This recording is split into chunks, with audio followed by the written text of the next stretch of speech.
guys, welcome back to the channel. I can't believe how fast this year has gone by and that it's already time for a mid-year reading wrap-up. I have read so many amazing books this year and it would be really hard for me to pick favorites without accidentally leaving some out. But I've created categories of some of my favorite tropes and genres, and we'll hope for the best, but let's get into it. So the first category is favorite enemies to lovers, and I have a lot of favorite books in this trope because it is definitely my most read trope as well as my favorite. But I really loved Rose in Chains by Julie Soto. I'm pretty sure this is her first fantasy romance novel, but she did write Forget Me Not, which is a very popular romance book. But after reading Rose in Chains, I will definitely be reading more of her books. So in this book, Bryony Rosewood is the princess as well as a twin. Her kingdom has fallen and her twin brother is most likely dead along with the rest of her family. And because she's a princess who has incredibly powerful magic, she's taken and auctioned off to one of the most powerful families of her enemy kingdom, who also happens to be Tovin Hurst, who was her childhood enemy slash lover. And they have a very interesting hate-filled dynamic. Bryony has not given up hope that she can one day reclaim her kingdom, so she can't help but see Tovin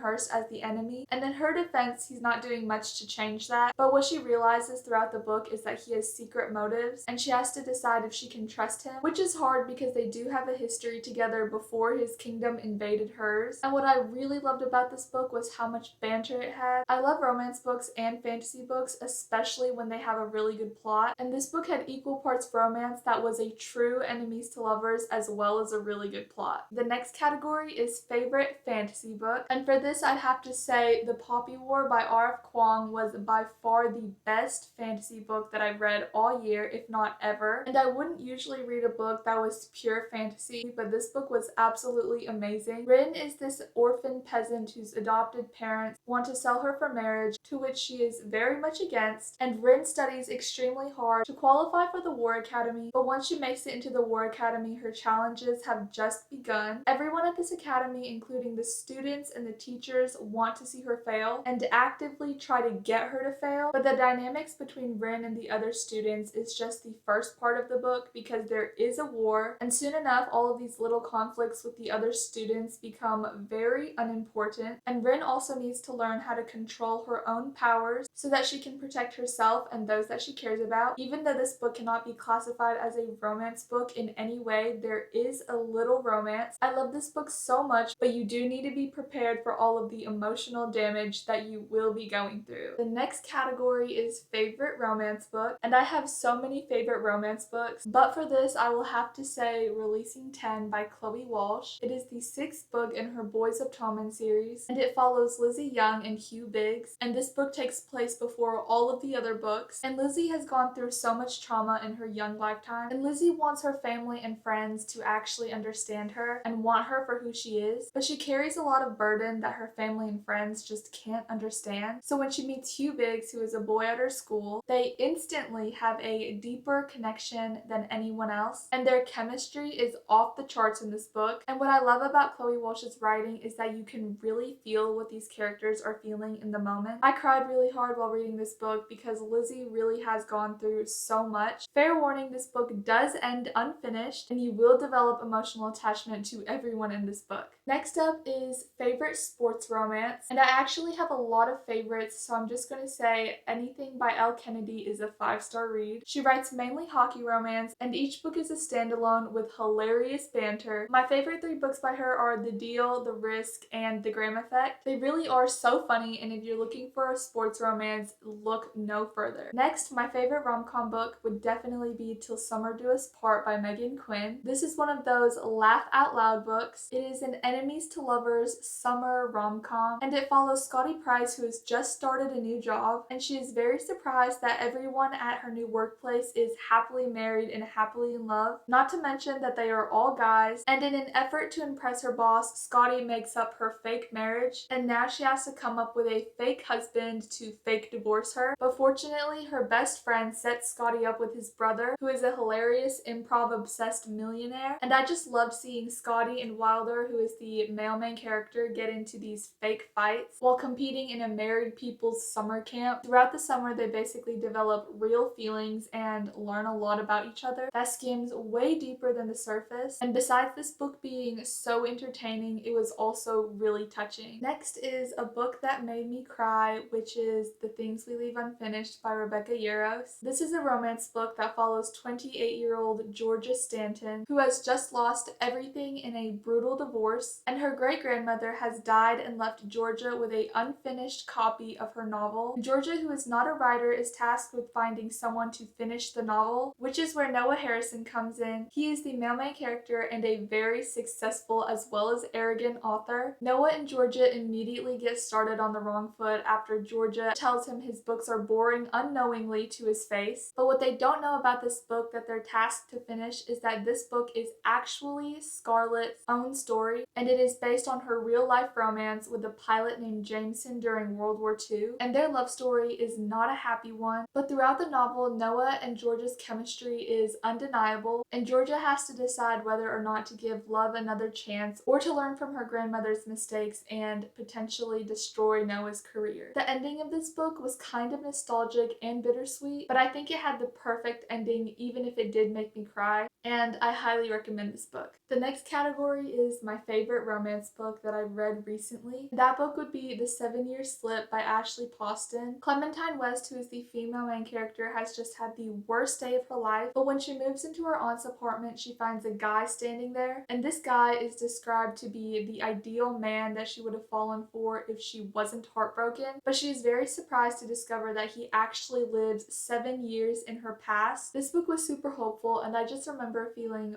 really happy while reading this. The male main character in this book is so sweet and is giving total golden retriever vibes. While Clementine is falling for him, she is also relearning how to love herself and trust others again. This is definitely a nostalgic romance book, and I absolutely loved it and will not be forgetting it anytime soon. The next book category is the best dark romantasy book that I've read this year, and that book would be Blood of Hercules by Jasmine Mass. I'm not usually a fan of dark romantasy because I generally hate smut, but I will make an exception for this series as well as the Zodiac Academy series because the plot twists and the enemies to lovers banter in this book is to die for. It's about Alexis, who's the FMC, and she is forced to go to a Spartan war academy after realizing that she has Spartan blood in her. This is a very extreme academy with a lot of deadly trials, and it is set in like a Greek mythology world. There is a lot of dark humor in this book. I just remember laughing at a lot of gruesome things that I would normally not think was entertaining, but Blood of Hercules is one of my favorite dark romantasies and was one of my first 5-star reads of 2025. The next book category is my favorite sequels, and that would have to be the Fourth Wing series by Rebecca Yarros and the Powerless series by Lauren Roberts, specifically Onyx Storm and Fearless. I get more invested in Violet and Xaden with every book, and the ending of the third one is something that has constantly been on my mind. Everything about the world in Fourth Wing, the characters, and the fact that Xaden is now officially a Venin. This is one of those series that even without rereading it, I still vividly remember every single detail, and definitely one of my favorite series of all time. As for Fearless by Lauren Roberts, and the way Kai treats Peyton is just one of my favorite things to read. Fearless picks up right after the second book where Kit proposes to Peyton, and Peyton agrees to marry him for the sake of making things better for the entire kingdom, but obviously there are several unresolved feelings between her and Kai, and throughout the third book the banter was just top notch, and I really love seeing Kai and Peyton finally get their happily ever after. Next are the books that I am super excited to read about. I can think of a few books off the top of my head. Direbound. I don't remember what it's about off the top of my head, but I do know it has something to do with binding with wolves, and it is a super popular, relatively new romantasy book that everyone is talking about. I'm also really excited for the second book to Callie Hart's Quicksilver, and to read the second book to Metal Slinger by Rachel Schneider. The first book left off on a major cliffhanger, and I really need the second one. And I'm also really looking forward to Bonds of Hercules by Jasmine Mass, which is the second book to Blood of Hercules, and the second book to The Games Gods Play, which is The Things Gods Break. But if you guys have any requests or recommendations, please let me know. Those are all of the books that I have for today. Thank you so much for watching this video. I hope you enjoyed it, and I'll see you next time.